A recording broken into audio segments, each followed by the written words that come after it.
Well, listen, Darrell Wood just came in, but I have no idea where he went. So he's going to be with us in a minute. One of the analysts here at Colonial Downs in their big meet. This is pretty exciting. We've got Nick Hahn is with us. He runs Racing Biz. He's been doing the handicapping for Colonial Downs forever. But this is a great meet. Now we're going to be here. We're going to be based here the entire summer. This is kind of where we moved our studio and our entire TV production offices in our suite, just suite 3 right by the finish line. By the way, if you want to come and hang out with us today, just text me if you're in the area of Richmond or anywhere and you want to come by, meet us. Ann and I are going to be here all day, 757-692-1710. Just give us a text. We'd love to have you with us. But this is an exciting meet because it's in the summer. Racing is Thursday, Friday, Saturday. They had it Monday, Tuesday, Wednesday. So it's a big difference when you're on the weekend. They're competing head to head with Saratoga. Post time is 1:45 p.m., 3 days a week. So that's kind of exciting. The other big thing is Colonial Downs was purchased by Churchill Downs. Purchased by Churchill Downs. I guess that sale went through around January. And so we've now got a big time operation. So it's going to be a tremendous meet. They're competing actually with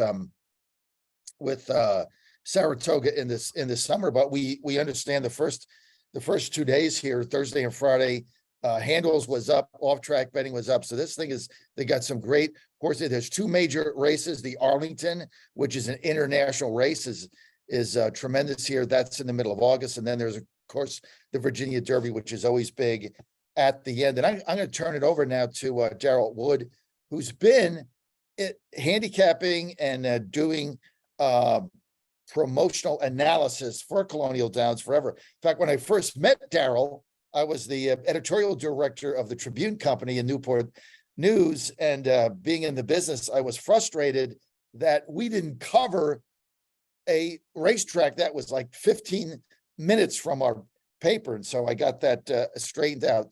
But Darrell, thanks for joining us. We're going to bring Nick Hahn here in a second, also one of the handicappers. Darrell, this is going to be a tremendous meet. What are the differences that you've seen, Darrell Wood?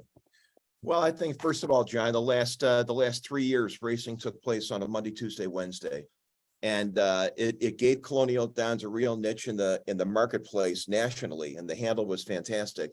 But the crowds weren't quite what the Racing Commission and others had hoped for. And now with racing on Thursday, Friday, Saturday, hoping that the simulcast numbers from around the country can stay the same and the crowds will pick up, because you want people to, when they go back to work on Monday or, your neighborhood bar, to talk about your experiences at the track, and that's how you're going to grow attendance. So that's the first of all, is the more friendly dates for fans. But the biggie you mentioned, that is the Arlington Million. Colonial Downs has never had a grade 1 stakes race contested here. Grade 1 meaning like the Derby, the Preakness, the Belmont. But there's going to be 2 grade 1 stakes on August 12th, the Arlington Million and the Beverly D, and a grade 2 stakes, the Secretariat. And the Secretariat stakes on the 50th anniversary of Secretariat winning the Triple Crown, the greatest Virginia bred horse ever. It's going to be quite a celebration here August 12th. It's going to be tremendous. In fact, we're not going to be here that day, because when I negotiated the suite for basically from today through September 9th, that was cost prohibitive, because there's so many, it's an international race day. And so that was just cost prohibitive. But for us, so we couldn't get that done. But it's going to be very, very, very exciting on that. That's a Saturday, right? It's going to be very exciting. It's going to be a big crowd. I would bring Nick Hahn in. Nick Hahn is basically the best handicapper here, and he's with Racing Biz. He's been around forever. So quick story yesterday on Nick Hahn. I always follow his picks, and he didn't have a good day. Opening day Thursday was 0 for the card, and so on Friday I'm like, he's gonna hit, right? I mean, Nick is not gonna go 0 for 18, so he's gonna hit. So the first couple races he didn't, and of course everybody knows I just bet to win. I don't do win a place. I don't do exotic betting. I bet mainly to win, and so he didn't hit the first 4 or 5. People come in for a meeting, right? They come in for a meeting. I forget about the next race because I'm talking to people. It goes by. He picks the winner it pays $33 and I don't bet it. So Nick, great job on that. And I'm so mad that I missed that bet because people are coming here talking to me, Nick. Go ahead. Yes. Hey, can you hear me? Yeah, that was a sweet one for me. I tell you, that was a tough opening day. And as I left the track on Thursday, I started walking out. I was greeted by a panhandler. And then the panhandler came up and he said, he asked me for like $20, handed him my tip sheet. He looked at my tip sheet, turned to me and gave me $20. Hey, I'll be here all week. Yeah, I know, Nick.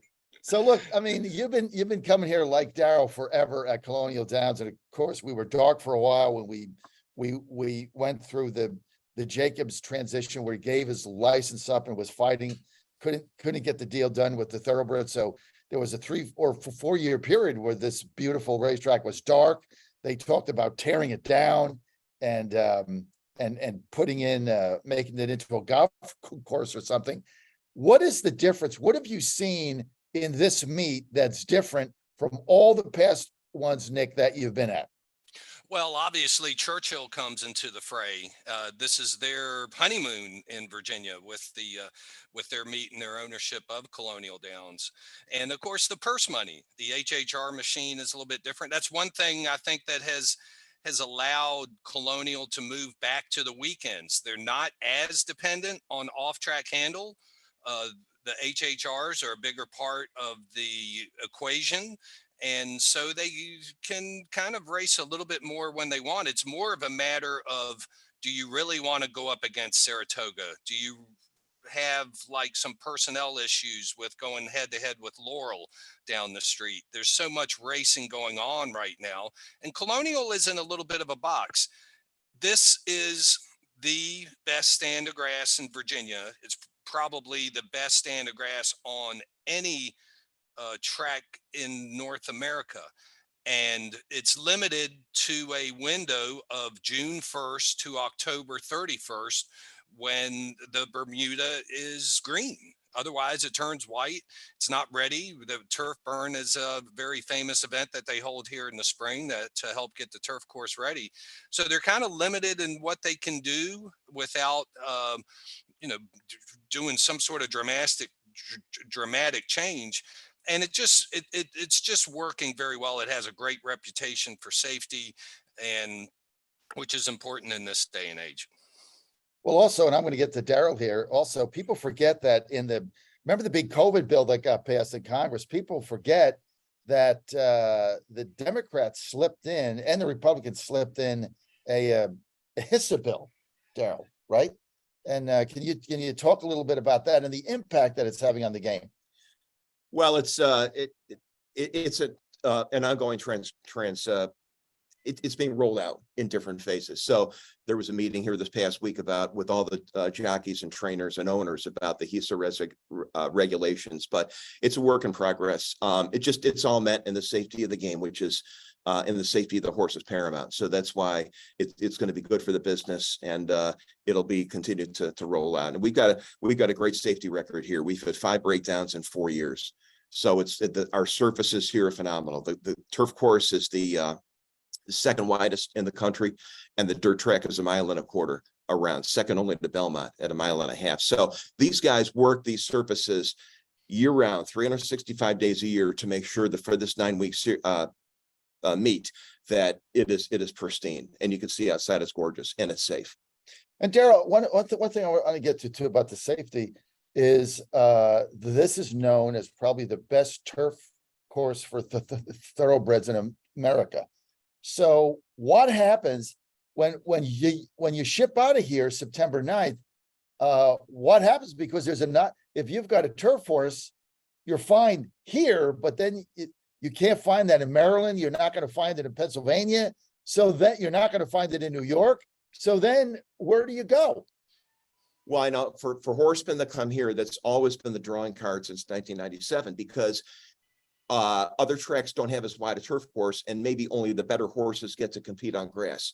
Here, because of the width of our turf course, we've got an inner turf course and an outer turf course, And I don't want to say the cheapest horses in a trainer or stable, but last man on the bench can still compete on grass. Right. That's why we lure stables here from all over the country. So, but they nurture this. We burn this course every March. It Right. literally is lit on fire. The grass. Yeah. It's put on fire purposely, and in a controlled burn, and that drives the it gets that dead cover off the top. Right. But what it does is it drives the nutrients up, and it becomes a plusher and safer. And that's that I know that we're the only track in the country setting its course on fire. It's bread and butter, it's signature oval. And I remember the first time this happened, I mean, our president was just, on edge. Right. Here we are setting the best course on fire. But it's been a tradition now, and it's worked great. And it's a safe and a dynamite course named after the great Secretariat. Nick, we got a couple more minutes here. Your best bet of the day on the card, Racing Biz. Go to racingbiz.com. You can find his picks there. Nick Hahn. Nick, your best bet of the day. What is it? It's probably going to be Surya in the Brookmead. This is a horse. It's a homebred. I think Asmussen, by the way, is going to have a big day today at Colonial Downs. But I kind of like Surya. Will give you a little bit of price. Has Forrest Boyce aboard. So I think this is a horse to be reckoned with. Kind of an interesting angle in the Punchline Stakes today. You have last year's winner, Determined Kingdom, and you have 2 years ago the winner, Boldor, and they'll be sort of squaring off one against each other to see who wins it in 2023. So rematches are sort of good. We know these horses, and Bolden might be part of that mixture as well. They finished 1, 2, 3 in that race last year, and they're all back for this one. It starts in race 4, and it starts off the Old Dominion pick 6. Which goes through and covers the rest of the card, the last 6 races every day, a new wager with a low takeout. And the pick 4s are always popular here. Beginning in the first race and the 5th race, they have, or it's 6th race, I believe, but they have 2 low takeout pick 4s, and being that I'm sure you're not a big fan of taxes and takeouts, so when you see that low number, it makes you even more enticed to play those exotic wagers. Nick Hahn, thank you for being with us. Nick Hahn, his pick, Segura. What race is that, Nick? Oh, that is in the 6th race, the number 7 horse in the 6th race at Colonial Downs today. I'm all over that, Nick, because I know you're about to get hot, catch fire, and I'm going to be right there with you. So Segura's 7th race. Go to racingbiz.com. That's your website, right? Racingbiz, yeah, B-I-Z? theracingbiz.com. And yes, I'm a little bit of a streak shooter. When I get on a roll, I can make them in consecutively. Nick, all right, Darrell, we got to get your number 1 pick for today. Darrell and I, when we get to the Derby and stuff, we'll actually go through an entire show that we'll put up for you where we go through the complete analysis of it. We've done that forever. And the last couple of Derbies, I think I'd had won 5 in a row. And then last time I got beat, whoever, I can't remember who it was, but Darrell had the winner. So he's kind of started his own streak back. Darrell, your number 1 pick today, if your number 1 best bet on the day, Colonial Downs. Hopefully Nick is still on board. I can tell me the race. I don't have the program in front of me, but there's a Virginia bred named Gigante, Gigante. And the horse paid a supplemental fee to be able to race today. There was nominations that were taken a couple of weeks ago. Gigante did not put in, but he did pay an extra fee to supplement. So that tells me that come nomination time, the trainer wasn't ready, but the horse is good enough that he's paying an extra fee to get in. So this is a dynamite Virginia bred. He is on the roll still, I believe, Nick, 3 years old, and should be a horse for the course. So we got 4 straight Virginia bred stake races today between races 4 and 7 worth a combined $500,000. But in those, and hopefully Nick can tell the race, Gigante is going to be my choice of the day. Yeah, What race is it? Gigante is in the 7th race, the 9 horse, only raced like 2 or 3 weeks ago. So coming back short notice, that's why they didn't make the original. They saw something in that race. I think it was July 1st, and they liked it. And so they decided to supplement. There's actually another horse that supplemented in that race, Southpaw Mike, who has Antonio Gallardo aboard. He's one of the breakthrough jockeys early in the meet, a jockey you really want to watch. All right, so we're going to be watching that. I'm going to send my picks out on the Godzilla Wins Twitter handle. So just go to @GodzillaWins or check is it what at Godzilla Wins Big, right? At Godzilla Wins Big. Yeah, Twitter, at Instagram, Godzilla Wins Facebook. Big. I'll just put them up there because obviously I don't have time to post them online. So if you just go to your Twitter handle and it's going to @Godzilla Wins Big. I'm going to put my picks there by race. But guys, it's been fantastic. One thing I want to note, 2 days on the card, Thursday and Friday, not a favorite has won yet here at Colonial Downs. Not one favorite. Couple of second choices. The last race, I think somebody won 3-1, number 13. Not a favorite is one. And the other thing that shocked me is we had some significant drop downs in class here. Significant, especially in the claiming ranks. None of them ran in the money, which is very rare. So no drop downs winning. In fact, one horse 2 weeks ago in Maryland ran in a $45,000 claimer, dropped to a 10 claimer. That's a tremendous drop off. Head up top of the stretch, finished last. So no favorites, no drop downs. Why is that, Darrell? And then we'll go. I think it's, John, we're not part of a true circuit. We're not part of like Laurel, Pimlico, Timonium, like the Maryland circuit. Horses come from all over the country, and it always takes time to kind of figure out and settle into where the classes and where the horses fit. And we still got more horses coming in. So this trend may continue, but I'll tell you what, yesterday's late pick 5 paid $187,000 Incredible for a 50-cent bet. So that's what's great about Colonial Downs. That's why the handle's up, and that's why there's interest here, but we're not part of a circuit. Horses come from all over. That's a good point. I hadn't considered that. So you don't really, when you're doing the past performances, you have to rate against other tracks and everything is different.